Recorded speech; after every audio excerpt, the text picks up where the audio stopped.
Hello, personal productivity enthusiasts and community. Welcome to Anything But Idle, the Productivity News Podcast. I'm Ray Sidney-Smith, And I'm Augusto Pinaud. and we're your hosts for Anything But Idle. This is episode 1, and we're recording this on May 8th, 2020. Each week, we cover the productivity news headlines of the week. Then we have our Science of Productivity segment. After that, we go into our featured story of the week. And with that, let's get into our headlines, Augusto. So let's start off with our first headline, which is that Slack completely revamped its Android app with a new swipe-based UI user interface. And so now you're able to go ahead and kind of just swipe back and forth. And instead of clicking on the navigation buttons on the bottom, you in essence can swipe back and forth between quick selections between the navigation drawer for the different channels and messages, and then swipe to the right for some options and so on and so forth. So it's an interesting piece. I've not quite gotten my own handle on the swipe functions, but it, I think, is an easy way to jump back and forth between different items. What's next up on the headlines? So, the harm of productivity and activity monitoring of remote workers during the COVID-19 pandemic. There is a really interesting article from Tri Global who is talking about the harms of using the old model to all the new model that we are all experiencing. So, it's a really, really interesting read. Next up, we have the founder of Wunderlist announced a new productivity application that they are calling Superlist. And I would imagine that it's going to have a similar feel to Wunderlist in a way. The landing page is actually, The Verge noted, a very pretty landing page, as they're quoted saying. And they say that they're going to, quote unquote, enable supercharged productivity for teams of the future. So this is a team-focused productivity application called Superlist, and I'm looking forward to playing around with it. Of course, this is on the heels of Wunderlist being closed down, and Microsoft, of course, acquired Wunderlist in 2015, and now they have basically baked all of the Wunderlist goodness into Microsoft To Do as they continue to integrate it into Office and the ecosystem that is Microsoft 365. What's next on the headlines, Augusto? So Apple unveils a 13-inch MacBook with a Magic Keyboard, double the storage, and a faster performance. So basically, it's time to upgrade their MacBook 13, make it, change the keyboard. The keyboard, Apple has been getting some fire for the keyboards and the old keyboards now. So the new MacBook 13-inch MacBook Pro has a new Magic Keyboard that hopefully will get Apple out of that, heat for the defective keywords or the number of defective keywords. Next up, we have a new application that seems to be on the market. This is iOS only, it looks like. It is iOS only. It's for the people who love actually paper books, and it allows you to take a screenshot of the page, highlight it, but then it has the ability to index and recognize that. You could do that before with other applications like Evernote, but I think it's still a really cool app that what they're coming up. Yeah, I really am going to enjoy playing around with this one because I love books just generally. And so the idea of being able to connect digital and physical in any way is going to be always interesting to me. Next up, we have another update to iOS 13.5. What's that all about, Augusto? So the public beta, it's finally coming. What is jokingly around as a COVID solution, with Face ID and the mask and everything else. The system wasn't designed to wear a mask, so it's really slow to not recognize the face and give you the option to put the passcode. So Apple is coming on 13.5. It's right now testing on the public beta how that's going to come faster when it doesn't recognize something similar to covering your face with a mask is going to pop up immediately the passcode so you can enter into your phone. Next up is Microsoft has announced the new features in iPhone and iPad for Microsoft Outlook on mobile, and the feature is basically what they're calling ignore conversation. Now, this is akin to on Gmail, where you have the mute function, so you can mute a conversation. If you don't know that, you can mute a conversation in Gmail. In essence, it turns off notifications and it doesn't show you that new messages are coming in for a particular conversation thread. And this happens all the time. You get CC'd on 5 different email chains, and they're all kinds of topics that are not directly within your purview. You don't have anything to do about it. It's just FYI, or it becomes a rabbit hole of everybody sharing pictures of their dog and or cats, and you don't want to see that conversation. Ignore conversation feature will help you select that option, and then you will not see notifications for those reply all rabbit holes that people go down into. The feature is already rolled out in the app stores, so you will see it in your updates now. Next up, we have some more Slack news. In addition to Slack's upgrade to the Android app for the Swipe UI, Slack has, of course, also been working on its own desktop user interface, and so they have brought what they're calling, their biggest redesign to date. And so they've started rolling this out to users. In essence, now you're going to see some different navigation bar items. So in the navigation bar, you should be able to now drag and drop and collapse particular items. So you're going to see that you can nest all of the various parts of your conversations, the different channels, the different teams. You can move these things around so that you're able to better organize your own interface. That new sidebar sections feature, by the way, is only for paid Slack plans. So if you're in a free plan or a free version of Slack, you're not going to see that. The new compose button is bigger. You're going to see some rounding of edges, just a little bit cleaner of a view there. So they're just little minor things that are kind of giving us some better spacing and some just kind of a less cluttered feel to the whole interface.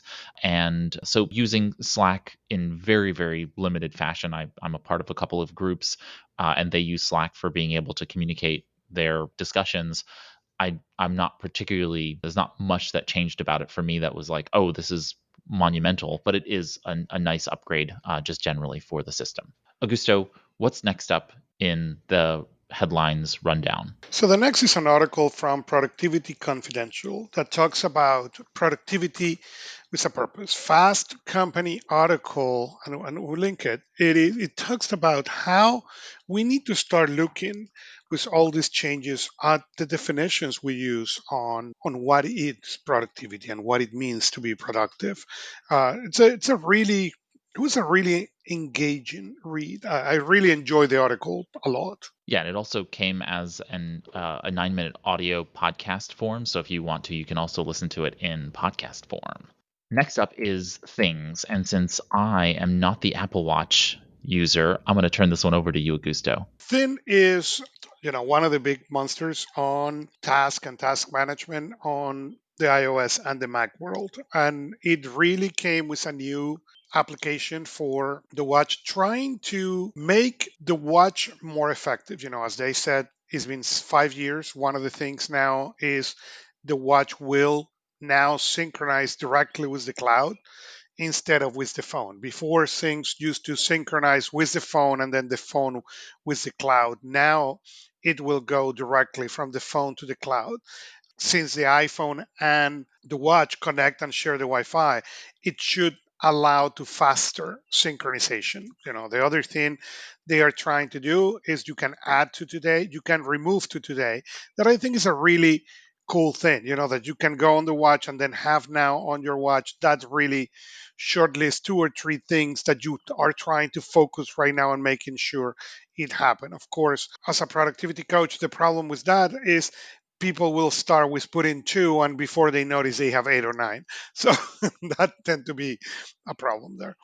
But our next thing, it's a phone call translator, and it is a product that will listen to the call. You can activate into the call and will do a live translation of what the call is about. It's still a little bit rough, but I think it takes things in the direction where the future is going to go, especially as we globalize. All right, next up is more news from Microsoft, which is that they are now in essence, renaming applications as they start to bake more pieces into the ecosystem. I talked about this in the Wunderlist article when we talked about Wunderlist uh, founder starting the super list. The idea here is that Microsoft 365 is going to start pulling together parts of the ecosystem, including what is currently Microsoft Planner and Microsoft To Do. In essence, that will now become the Tasks app and be caked into Microsoft Teams. So we're going to see more and more of this consolidation of these parts of the Microsoft ecosystem, the Office suite, in essence bundled into Microsoft Teams, and giving more connectivity between those pieces. This is, going back to Windows 95 and how Microsoft really tried to have these pieces put together. I don't know if anybody remembers, but Microsoft Binder was amazing, and I wish it still existed. We're starting to see the new kind of era of that, where in essence, not bundling together the file formats, but bundling together the applications into one cohesive view. So your chat and your meetings and your task collaboration and your calendar and your email are going to start to be in that same space, just like Outlook bundles together your email, calendar, and tasks together. They're going to try and do that with the Teams interface as well. All right, a little bit of COVID-19 news here. Augusto, what are they talking about regarding the iPad and COVID-19? Forbes has a really interesting article on how the iPad has turned his appealing during this COVID-19 times, and how that message that Apple has been trying to push, and many of us has been trying to push. I co-wrote the book in 2013 about make your iPad your main machine. People are starting to notice the power on the machines, and as they are all at home and their IT resources, for call them in that way, at least their personal IT resources now are shared between the kids, the people who is at home and all that. People are coming to these iPads and discovering, wow, I can really use this to work. And Forbes got into a really interesting article about how all this COVID-19 thing has really accelerated that process for Apple. Normally, this is the time in which we add in the Science of Productivity segment with Matt Plummer from Zervana. That will be beginning next week. And so that brings us to the featured story of the week. And this week, we came across a white paper by the global recruiting firm Robert Walters. It's called A Smart Workplace for the Workforce of the Future: What Companies Can Do to Bridge the Gap Between Employer and Employee Expectations. And there are some really interesting insights here that are unearthed or surfaced from the research that they had done. The most notable item here is that research suggests that 48% of businesses, at least in the United Kingdom, are just not ready to have workers work from home. This is a little bit shocking since we're in 2020, but I guess it is also a part of the fact that we weren't expected to be pushed into this form of lockdown so quickly, and so a lot of, I'm presuming, employers resting on their laurels in the sense that they're just letting the status quo be, and employees haven't really pushed for policies that allow themselves to have access to this kind of remote work, because working from home is only one type of remote work in any distributed workforce. Augusto, what other pieces of the white paper stood out for you? It was really interesting to see how the article bring what has been there all the time. Some of the statistics, 60% fear that the employees may abuse the policy. And that was one of the reasons many corporations have not implemented that fear. Now that it's been there, well, it's showing, how a lot of that, a lot of the reason they're so behind and so many of these businesses are not set up for that. The three biggest statistics are the fear of the employees may abuse, the state, how difficult it's going to be to supervise employees, and 41% claim that remote working makes difficult to track the performance and productivity. And they even go, you know, more statistics into how professionals feel about it. And it is interesting to see the contrast when at the beginning of the article we talk about 45% feel difficult to supervise their employee, but then from the employee perspective 85% feel that the productivity is enhanced, that they feel motivated to work, that they feel motivated to the work. The 42% feels that now, they have a better work life balance. So I think what this is bringing for everybody, and the article make a really really good job putting in, is a lot of the fears that the organizations were having to implement this are now put on the front. Unlike Y2K, it is going now. We are going now to see an accelerated implementation of some of these issues, and I think that's a good thing. Some of the statistics I think that they found were unfounded from the professionals they surveyed. For example, the note that they fear they're not able to monitor their employees. That kind of surveillance is as the earlier article that we talked about, is just dangerous to not have a level of trust in your employees.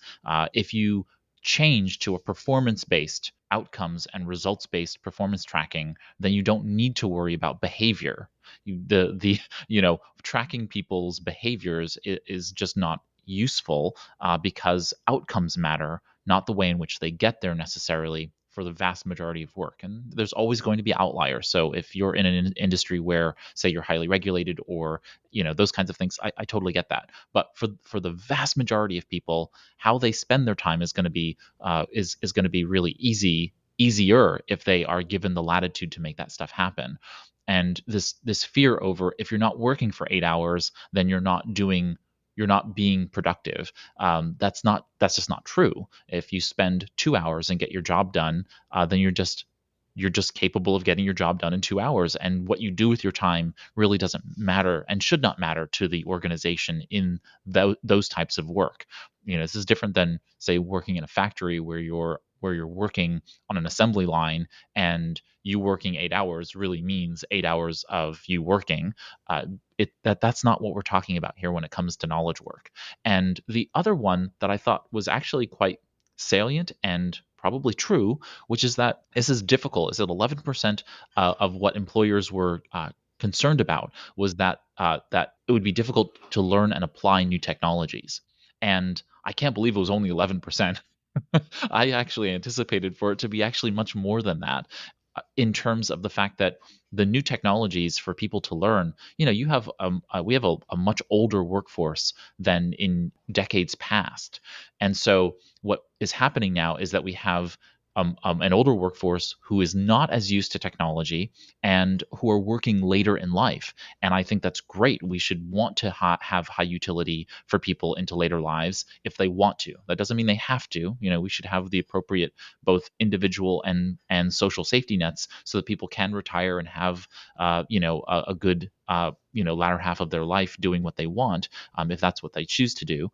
But if people want to work, then we need to be able to facilitate the technology and the instructional design necessary for more mature audiences to be able to continue working. And that's really difficult when put Asana in front of an older person and ask them to just start working in that system. It's going to be a little bit difficult for them because it's just a completely new environment. It's like putting any individual in a spaceship and telling them to read the dashboard, the cockpit dashboard, and fly the ship to Mars. You're not going to know what you're looking at until you get some orientation bearing on that. And that's going to be a real difficulty in larger organizations that might have dozens and dozens of different types of software for people who may not have been using that for the predominant majority or the majority of their career. Yeah, there were four outcomes that I wanted to note before we closed out from that particular white paper. They noted basically that there are kind of these four top tips they called it to overcome concerns with flexible working arrangements. One was to change from behavior-based to outcome-based assessment. We've already talked about that.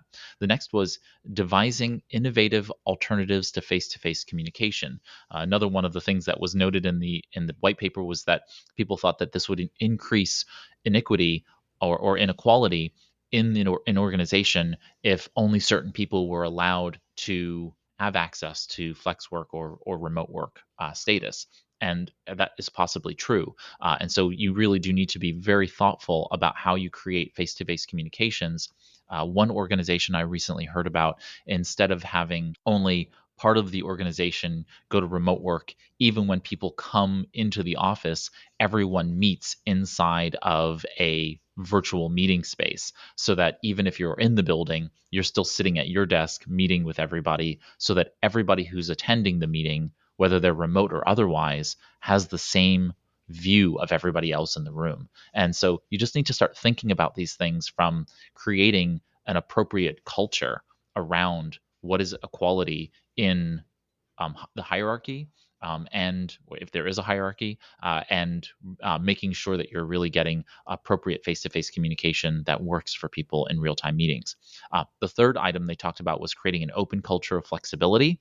In essence, not disadvantaging some people versus others, and then finally working to stem burnout, so that the reality is that once you go to a work from home environment, you blur the lines between your work life balance, and you need to be able to help your employees understand that, hey, you're gonna work, and you're gonna be potentially working from home sometimes. Maybe you're working flexibly at a cafe or at a co-working space. If you're not coming into the office, you need to learn how to stem the tide of burnout. So really interesting white paper. We will put a link to this obviously in the show notes for you to look at if you want to deep dive into the report. But it's very interesting to kind of see the tenor of the discussion happening around working from home, from flex work, from a distributed workforce and remote working perspective. So, with that, we are going to close out this episode. If you want to, feel free to follow us on social media. We are at Anything But Idle. You can leave a review in your favorite podcast app. Let us know if there's a story we missed by using our contact page on anythingbutidle.com, which is where you can also find all of the episodes. You can also tweet or DM us at Anything But Idle on Twitter. And with that, thanks for joining us here on our first episode of Anything But Idle, the Productivity News Podcast. Until next time, here's to your productive life. Take care, everybody.